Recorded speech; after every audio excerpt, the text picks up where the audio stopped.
Welcome to the Radical Lifestyle Podcast, brought to you by Generation to Generation, where you will be inspired by the past, equipped for the present, and prepared for the future as we engage in conversations with people from around the world. Hello everyone, this is Andrew and Daphne from Generation to Generation, and our guest today is Pat Allerton. Now, people may have seen you cropping up in the news in different places. The last year's been a bit of a wild ride for you, I can imagine. So can you just say to people who haven't heard of you, where you're from and what you do? Yeah, thanks guys. Great to be with you. Thank you for the invitation. So I'm a vicar in the Church of England, a pastor in other denominational language. I lead a church in Notting Hill called St. Peter's. But over the last year, since lockdown back in the spring 2020 in March, I've become slightly better known as the portable priest. Because I took church services to the streets of London for those 2.5 months when we were barely able to leave our houses. So that's why you might have seen or heard of me either on social media or in the main media, which seem to quite enjoy the story. Yeah, and if I recommend people just do a Google, type your name out, and stuff will come up anyway. But if people want to find out more about you, where could they do that? Yeah, I mean, I guess ministry-facing social media is Instagram. I'm just the portable priest on Instagram, and that's where I put up anything I'm up to or any sort of wider thoughts about life or theological musings that I'm having. So you can follow me there or else on St. Peter's Notting Hill YouTube channel, Okay. where you'll get some of my preaching. Okay, and I'll put those links in the description so people can go straight there. So we'd like to get to the man behind the scenes and to the journey that it took you personally. But before we do that, can you just give people, because there's people in other nations who probably don't know why on earth you're called the portable priest, really. And we hear about people doing open airs and this sort of thing on the streets, but you did something that was quite different. So before we start unpacking the behind the scenes story, can you just give an overview of what you did, why you did it, and what the impact was? Sure. So if you remember back in, anyone in the UK remembers back in March last year, we had to go to our homes. We were put in lockdown. I mean, it's happening globally. But there was a point where they said, okay, you can't basically leave your homes except to take one form of exercise a day, go to the shops or for an emergency. And also churches got shut. And that was the key thing, because people weren't going to be allowed to go to church on a Sunday for understandable reasons. But the thought just came into my head one day, well, what if I went to the streets of my parish with a loudspeaker and just played a hymn, a favorite hymn of the church, and led people in the Lord's Prayer?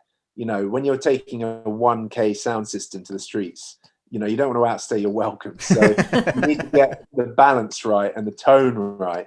And so an idea dropped in my head one day, which I think I can trust now was the Lord, seeing the grace and favor that was on it. The idea being just go and, you know, lift people's spirits, play a hymn that they recognize that speaks of, you know, God's love, God's grace, and lead people in a prayer. So I started doing that. I went out to the Portobello Road, which runs through my parish. I used to be known as the Portobello Priest on Instagram. I thought I'd set that Instagram up so people could see what the church was up to and could eavesdrop in on the work we're doing. But quickly I got renamed by a journalist, the Portable Priest, which actually worked better throughout lockdown. So I ran with that idea. I was like, oh, that's a good idea. You know, I don't know how it'll go, but let's get hold of this, you know, speaker system. Let's choose a nice hymn and let's get out there. So, and my thinking being the catchphrase that sort of got, you know, that I used again and again was, you know, if people can't go to church, then church should go to the people. And so I went out one day, you know, about March the 26th, I think, and took Amazing Grace and the Lord's Prayer to the streets, to the Portobello Road. And I didn't know, you know, what sort of response I'd get, whether I'd be told to, you know, do one and have things thrown at me. But as it was just remarkably well received. People came to their windows, their doorways. They joined in. They just stood quietly. I think they joined in the prayer. I offered a little sort of message of hope, that let's now pray to our Father. The good news is that there is a God in heaven who loves us, who we can come to because of Jesus, and blah, blah, blah, 60-second sermon, then the Lord's Prayer with a moment of silence for the NHS and those who are sick and those we're worried about. So the whole thing took about 7 or 8 minutes. And I just say, look, I'm Pat, I'm the local vicar here. Just looking to lift people's spirits. Don't worry if you don't have faith. There's no pushiness, no pressure. But this is just a moment for us to come together in solidarity. And if you'd like to, you can say the Lord's Prayer. And I'm only going to be 5 minutes, and then I'd be 8. Hopefully a lot of people could tolerate 5 minutes. I think most people can. I mean, obviously it's making a demand of people. So you've got to get the pitch right, the tone. But yeah, to your question, what impact? I just think, I finished it the first time and didn't know are people going to shout and say clear off or whatever. But there was a ripple of applause, a gentle ripple of applause and some whoops. And people just felt deeply moved. And what I realized, and came to realize the 64 times I did it, was that God was really meeting with people. Just a sense of his presence was resting on those streets and on those homes and on those individuals. And they would find themselves choking up. And, I got endless comments and read endless comments on Instagram or Facebook where things got posted of people sort of writing, I'm not religious, but I'm really moved by that. Or I've got goosebumps, or I'm in tears here. What's happening? And as we know, that can often be a sign of God touching people. And so it seemed to be a blessing. It seemed to be something that God's favor was resting on. And particularly when the story got picked up by the media, it seemed to provide a platform to share a bit of the hope that we have, the only hope that there is, which is God, the good shepherd who can walk with us through the valley of the shadow of death that we've been walking through this last year. So it was an extraordinary time, certainly in my life, and opened doors that I never foresaw. I meant for it to just be something for my parish and just the streets of my parish, and a good way of saying, hey, nice way to meet you. I'm Pat, the vicar in better times. Come and visit us. But as it was, it sort of grew beyond just the parish, just the Portobello Road, and it became the portable priest. Yeah. Wow. And for you doing that, we were talking a bit before we started recording. You weren't too sure how it would be received. You expected to get some sort of backlash. What pushed you to push through that, to do it anyway, even though you knew that you could get a backlash? Well, I guess, as Christians, whether we are just followers of Jesus or whether we are leaders in God's church, we're all called to take up our cross and follow him. And we know that there is a cost to being a Christian, and there'll always be a cost to stepping out, for him and preaching the gospel. It's not the most popular thing in the world, and it is increasingly unpopular in our times, but we're called to do it. And I was prepared to do it because, well, people need hope. And especially when they don't have any answers for the greatest challenge that we've faced in our lifetimes, that of death being on the front pages of the newspaper every day. I felt it's a risk worth taking, and it's a pain barrier worth pushing through, and each time I do it, you'd be a sense of like, oh gosh, this is, how's it going to be received? And you come with it, you come humbly each time because you don't know. And it wasn't always that well received. Once or twice I did get unplugged and switched off and have some unsavory things said. But I knew it was touching many more than it was offending. And I didn't think it was that offensive anyway. And that people could tolerate it. At the very least, it was a beautiful piece of music. It's a stunning rendition of Amazing Grace by Judy Collins. But just enjoy it, guys. It's floating. The most amazing recording of it, I think, where it really picked up a bit of momentum was I went and played it outside Charing Cross Hospital. As a friend of mine suggested, go to the hospitals, Pat. And I was like, yes, that's a great idea. To people who were literally fighting for their lives and dying in hospital from the disease, but couldn't be visited and couldn't even have a chaplain go and visit them. Well, let's take the gospel to them through the windows, through the ventilation system, let the sound travel down the corridors, which it did. So I went to Charing Cross and played it loudly over that. Someone came out from their home who lived on the street, and she filmed it on her camera. She couldn't see me. This is the beauty of it. She couldn't see me or where it was coming from. She just filmed it and then put a post up to her. She only had, I think, 180 friends on Facebook. So it wasn't a big platform. But she posted this vid saying, heavenly music over Charing Cross Hospital. And it was the building and just the sound. But this thing went viral. Like, the last time I looked, several months ago, it had been watched over 5 million times. Wow. And just so many comments, like I was saying earlier, people like, what is this? It's beautiful. Like, oh my gosh, that's so moving. Or I'm in tears. What's going on? It's like, no, you're crying. That's so. It was, just carried the presence of God. And I just feel worth doing, worth persevering with. And as anything is when we step out for the Lord in looking to make him known. I guess in a funny kind of way, you had some sort of protection in that they were meant to be social distance, so they would have to have a good aim to hit you with a tomato anyway.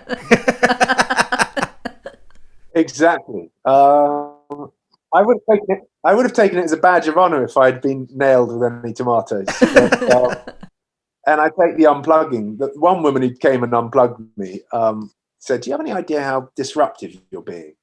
And I was like, in my head, I was like, I sort of do, yeah. It's like, very loud. But I said, look, we'll just be 5 minutes. But then I started playing the hymn, and she came out again halfway through Amazing Grace, and I went to chat with her. But she could see the extension cable. At the start, I was using extension cable. I then got a portable generator, which would power it. So I could be independent and set up anywhere. But I was plugged into my friends who would invite me to their street. So I plugged into an extension lead coming out of their house. Before I could get to her to say, look, it's just 2 more verses, she saw the extension lead and just went straight up and unplugged it. So that was the end of that. But then I posted that, being honest, and like saying, look, it doesn't always go smoothly. Not everyone loves it. It's important to be honest about things, not just be like, hey, we're winning, we're constantly victorious. And her daughter got in touch with me a week later on Instagram saying, I'm so sorry, I think that was my mother. She's actually lovely and really like engaged with the community. She can just be, tricky with people, but forgive me and keep up the good work. So it was like everything goes round. We all have our moments. But I should think as a priest in the Church of England, your congregation is made up of many different people, and some might want to unplug you during that time as well. So, you just had a real live congregation out there. Yeah, absolutely. It's true. Except you are, at least when they come to church, they've chosen to go. You are just parking yourself outside their house on your tricycle and blaring them. So let's go right the way back to the beginning, just leading up to March, because I think this is a journey that many people took. Well, everybody took it, whether they were in business, whether they were in Christian ministry or whatever. Here you are getting on with your life and you're doing your job as a vicar in the Church of England, and then suddenly it stopped. Almost no warning. Everything came to a halt. The way you operated, the way we operated, the way businesses operated, everything suddenly stopped in front of people. And that's a real crisis, a big crisis. Everybody is looking at what they've built in their lives, and it ends, or has the potential to end, not planned. And you came to that. You must have come to that moment too. What was it like when suddenly you realised lockdown was going to take people away and you were not going to be standing in the pulpit on a Sunday, you're not going to be speaking. What was that moment like for you? Gosh, I know. It seems like an age ago now, doesn't it? Yeah.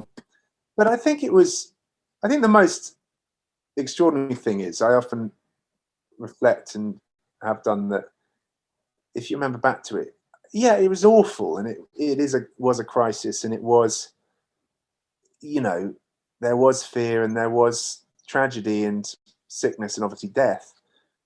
But there was also something unique about that time, that it just brought us all together in this shared experience. And although everything was being shut down and we were all working from, do you know what I mean? It brought an energy. I think there was an energy at the start with it, where even though everyone's lives were completely disrupted, we were like, whoa, what is this? This is crazy. There's something in, when has that, other than a global pandemic before, but when has there ever been a time when the world has sort of been in the same boat?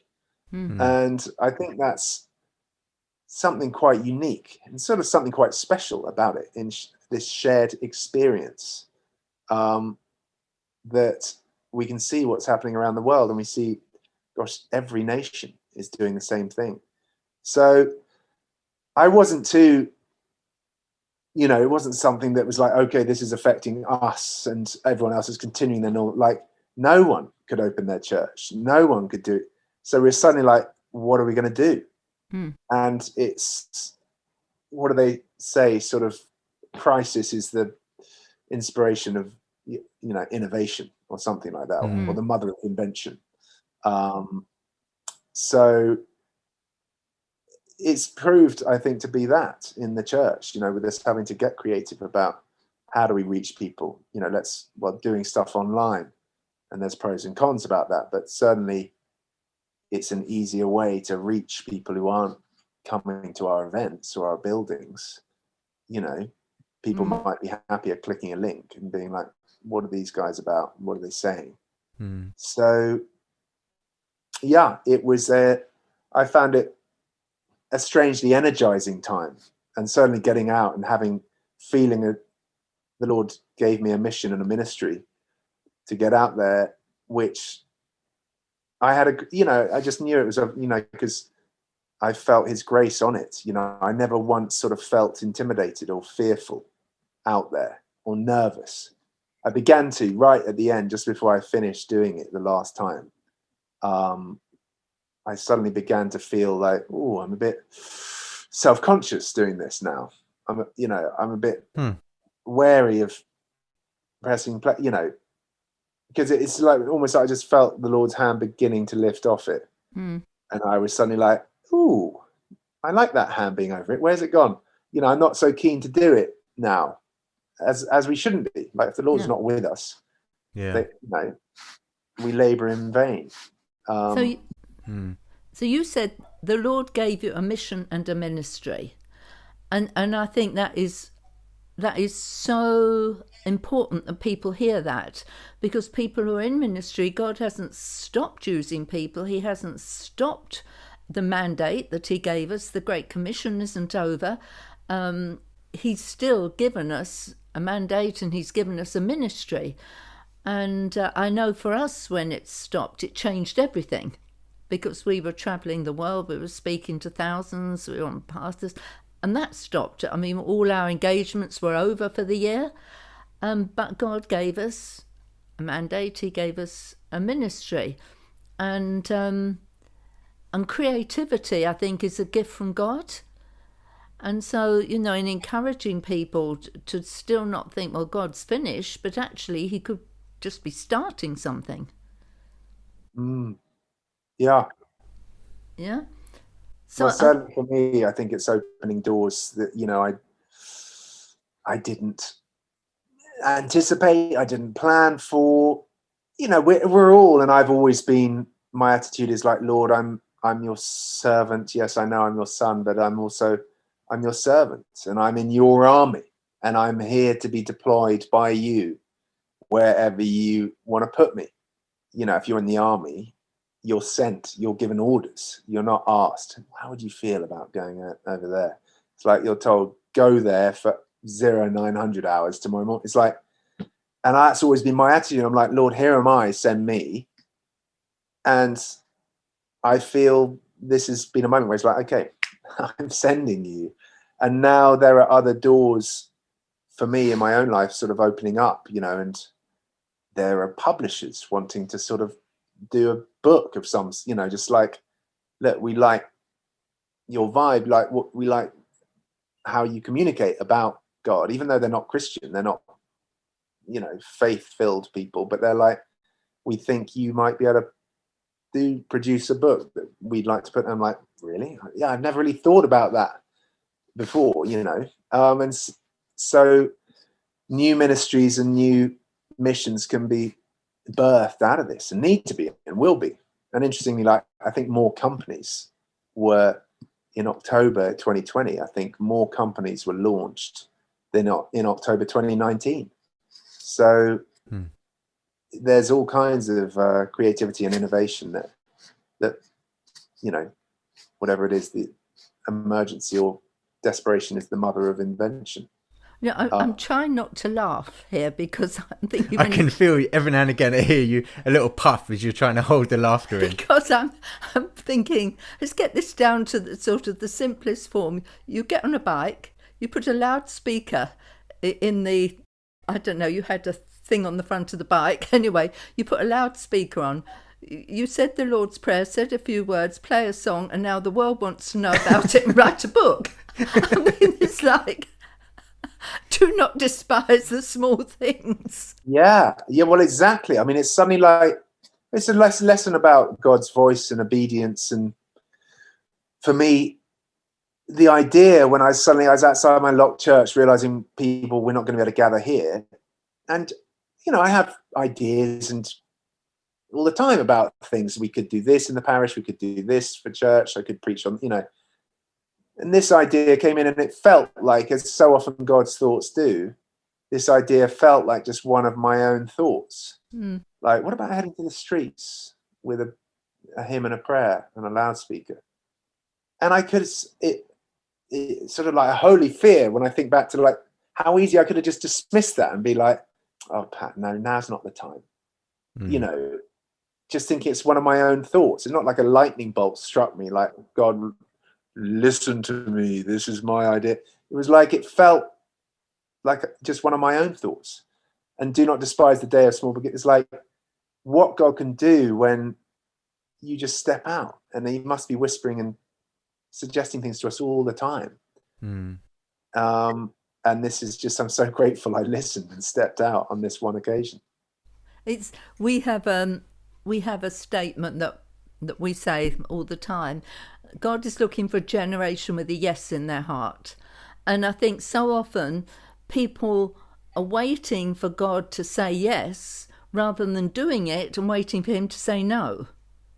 And I think we can spend so much time sitting around sort of waiting for the yes, whereas if we just get out and do it, He's going to stop it if He doesn't want us to do it.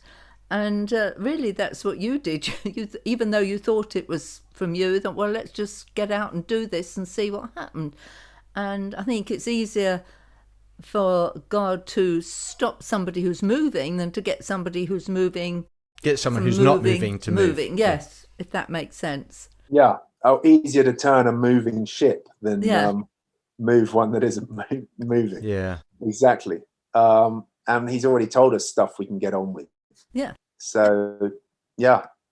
You don't have to have a word from God to give the gospel to people. The Great Commission doesn't need a word from God. It's all there. But I hope people listening are really encouraged, because hearing behind the scenes, hearing the normality of what you're saying. I mean, because people can look at, when you're hitting the newspapers and the television, suddenly you become some untouchable superstar in people's eyes. But just hearing the normality of the path that you took brings it down to where everybody is at. Yes, I can certainly help bring things back down to earth with a bump. Well, I know. Most of the time. But people don't always hear that. They don't hear the... No, I know. It is weird, isn't it? Like, platforms just suddenly create a strange Yeah. interaction. And you're like, what? I'm still the same bumbling, whatnot. But yeah, it's been an exciting ride. What has it been like for you now that you kind of got thrust into this limelight in the media? Has it all been highs, or have there been times you've been like, I really wish I didn't have to deal with this? What's it been like? I mean, it's certainly like it's very quiet now. I think that's one of the challenges is, there was a time when there was quite a lot going on, and messages coming in and interview requests and blah blah, and it was like, oh, lovely, this is quite fun. But always, thankfully, I'm long enough in the tooth, and to have known, Lord, I just want to speak, and just taking every opportunity to, mention Jesus and God's love, and getting word about the Alpha course. Sadly, most of the time, that stuff, Jesus stuff, and Alpha made the cutting room floor. It got cut out because the media don't, on the whole, want to give us a platform to preach the gospel. Yeah. But sometimes, especially on live TV or radio, you can get that stuff in. And the key is to be prepared and make sure you do before you speak about anything else. So it was a privilege, and there's always natural elements, there's natural parts of me, the way I'm wired and made, that embrace it and sort of go, yeah, that I do, enjoy that opportunity. Because the moment I met Jesus at 18, came to faith, all I wanted to do was tell people about him. And I'll tell a room full of 10 people about him. But you always dream of maybe one day telling 10,000 about him. So it felt like I was sort of walking through my daydream for those weeks, where I was getting to share, like, oh, the Telegraph want to do a piece, the Economist are interviewing, the Daily Mail, the Sky News, BBC, and it's like surreal. But also just trusting, Lord, I think you're in this, and you've prepped me, and like I said, I'm long enough in the tooth. Hopefully I can come with humility with this and not recognize it's not about me, it's about you, Lord. But it's still the human aspect that there was a challenge where that dropped off.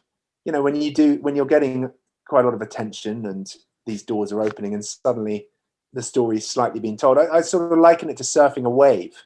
Yeah. And I was just determined to just take every opportunity, surf the wave as long as the wave kept going, because it's not every day that Sky News invites you on to tell them and tell their viewers, millions of viewers, what have you been up to and why, where you get to smuggle in a bit about Jesus is alive and he loves you and you can find, wow. So I was determined to just surf the wave as long as it goes, because the wave will come to an end. Yeah. And indeed, I experienced it sort of come to an end. And there is a sort of, you have to manage your emotions, manage your, like, oh, well, that's a bit sad, and there's part of you that provided its own challenges. But again, it comes back to the analogy of, we're in the Lord's army. I'm just a soldier in the Lord's army saying, Lord, I'm here to be deployed as you wish, or pulled back from the front line whenever you wish. So, yeah. It's funny. I've got a lot of friends who over the years have sought to be in the limelight for various reasons, that never quite made it, never quite got to where they wanted to be. And yet I've got other friends who just wanted to do what they wanted to do, just enjoy it, and whatever happens, and they would often end up in the limelight. And a similar situation with you, I guess. You never saw any of this. You never foresaw it happening. It wasn't like a plan that you laid out and then I'll do this, and this, then I'll end up on Sky News and hey, I've made it. You just wanted to do what you were told to do. You wanted to be faithful in it, and then you got put into onto a platform that you never saw. And I love how God does that very often it's the ones that don't seek those spots that he provides those opportunities to. But all he was expecting was a tomato, really. Yeah, really, that's all he wanted. Tomato in the face, and that was the crowning glory. Yeah, no, exactly. I mean, I think at the most that I thought it would be of interest that Christians, it might go semi-viral in a Christian way, which we all know is like not the same as going viral in a world, in the world's way.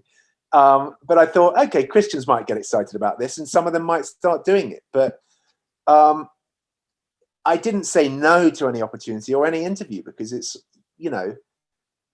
I'm an ambassador, I'm an evangelist. Why would an evangelist say no to an opportunity to tell thousands or millions of people about Jesus or that there is hope? I never saw, the sort of thing is never sought out any of the media coverage. They all came, my dad, and it's a well-known thing that they say, if you live in the middle of a forest, but you create a product that is of such quality, if you create a product that everyone wants, the world will beat a path to your door. And like you say, I mean, I could have spent, and people probably do in the world, they spend millions on PR agencies to try and get these openings, opportunities, interviews that might not have brought even the same. And it's just like, this is again, the holy fear and the awesomeness of our God, where I'm just like, Lord, you are amazing. When your favor's on something, you can open the door, in just the same way that, okay, I now see that door's shut. I don't expect ever to see the media as friendly towards the Christian message or a messenger of the gospel. Again, I'm normally, depressed about the state of the world vis-a-vis Jesus and the gospel and how irrelevant we are and the lack of voice we have and how sidelined we generally get and worse by the world and by the media. But it was just a sign to me of, this is just a window of God's favor, that they're like, okay, we don't normally do this, but come and tell us what you're doing and why you're doing it. And yeah, if you talk about God, we don't really mind. I mean, I really hope, or we really hope, that people listening to this will be encouraged to really have their eyes on these small things that God may be asking them to do, not so that it will lead to something bigger, but so that they will be faithful, because after all, that's all he asks of us. But you never know what is beyond it. For our own journey, when everything shut down last March, God gave us an initiative which, without any advertising or anything, just by word of mouth, is now in about 47 nations. And like, how did that happen? It just cannot happen. This has to be God. But on the other hand, God can open up doors with your neighbours, in your streets. God can open up doors with friends who you've never had openings for before. And so, rather than this be a time of no opportunity, it's a time of more opportunity. Yeah. And I think that, it's going back to Andrew, your point about your friends, and some have sought it and it hasn't happened and others haven't, and it has. And I definitely, that's been a journey for me. I'm 42 now. And certainly when I started out, in my life, I've always felt like, Lord, I just want to make you known. I want to make your name famous. And there've been times where I've flirted and thought, maybe I need to get famous in order to help you, Lord, in order to make your name famous. And maybe I should go into something that does lead to, maybe I should pursue acting, which was a daydream and a passion, and but I've always just longed to, I just want to preach about you, Lord. I just want to make you known. That it's led me to ministry at times. And there've been at times where I've been like, oh, Lord, come on, give me the platform, give me an opening, give me an open door. And I haven't had the maturity or the humility. If this had come 10 years ago, it probably would have come at the wrong time. But it had come at a time where I think I'd probably given up on that stuff and been like, Lord, your name be glorified. I'm just here to serve you. thank you for where you've called me, and I'm just content with whatever you've given me so far.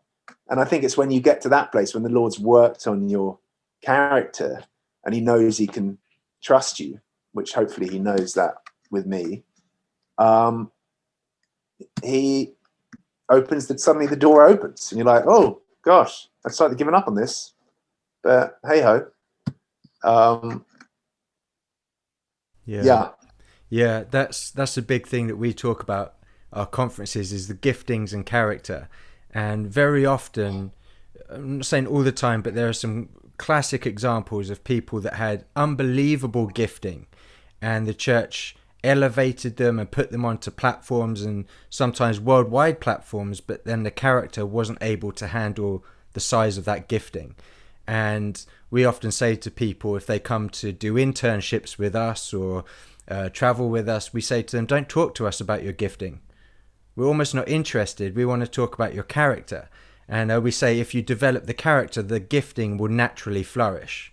But if you develop the gifting and the character can't handle it, then it will all come crashing down. So I love that you brought that up there, that, there was a time, you had to wait patiently, just be faithful in what you knew God was asking you to do. And when he saw that your character was able to handle that platform, he then opened the door for you to be able to do that. Yeah. No, I think that's so true and so wise. And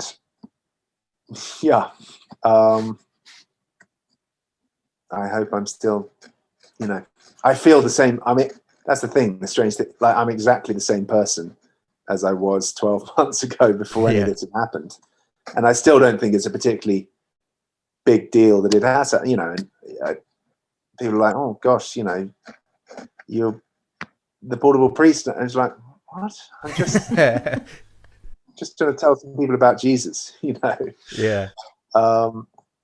and life is just as chaotic in part as it was 12 months ago. But yeah, you are suddenly like, gosh, you get given these precious things, and you do suddenly want to be like, Lord, I want to steward this well. I want to guard character stuff, as this is a privilege. And we know, a reputation can take a lifetime to build and a moment to bring crashing down. And so having the right things and people in place to hold you to account and keep your feet on the ground and just... So as we sort of draw nearer the end of this podcast, thinking of people who are listening in other nations who have different pressures from those we're feeling at the minute. They're in nations where they have been told they can't give the gospel. I mean, the doors are closed in a different way from the ways they were closed to us. And they're probably feeling very disempowered. And how do we move forward from this? What do we do? They can't just get on a bike and start cycling around the streets playing Amazing Grace. You're talking about like persecuted countries. Persecuted countries, yes, places like that. They can't just go and ride a bike around the streets, and they're listening and feeling equally disempowered as we did in last March. What would you say to them? Gosh, I think I'd just say probably the same thing I'd say to people here, where we are freer and we can do that sort of thing, which is just, and I've just been preaching to friends in India, Christian community in India, just focusing on Revelation 4 and just the Lord being on his throne in heaven and being worshipped. And just that's our call as followers, is just worship him, just seek the Lord's face, spend time with him, worship and glorify him, and just look to be faithful in what is in front of you. Like Moses, what is in your hand, Moses? And he had a staff, and the Lord was able to unlock Egypt with that staff, just through that obedience and doing what he could with what he had in his hand. And I'd say, especially to those people I can't imagine what it's like. I can't pretend to have any authority with what to say, but just be faithful where you are. Worship the Lord and listen for his promptings. And even if it's just preaching to one person in your household or your street, or following his prophetic lead. As our ministry is first and foremost to the Lord, rather than to numbers. So yeah. Thank you, Pat. We really appreciate you taking the time. It's been really fun to hear more of the backstory and get to know more about you, not just see the person on the news cycling through the streets and playing loud music. So thank you so much. We really appreciate you taking the time. Thank you, Pat, so much indeed. Guys, thank you for having me. It's been a joy to hang out with both of you, and bless you and your ministries. And I hope we do it again soon. Thank you so much. Thank you for listening to this episode. If it inspired you, please rate us and subscribe on Apple or Google Podcasts, Spotify, or another podcast platform.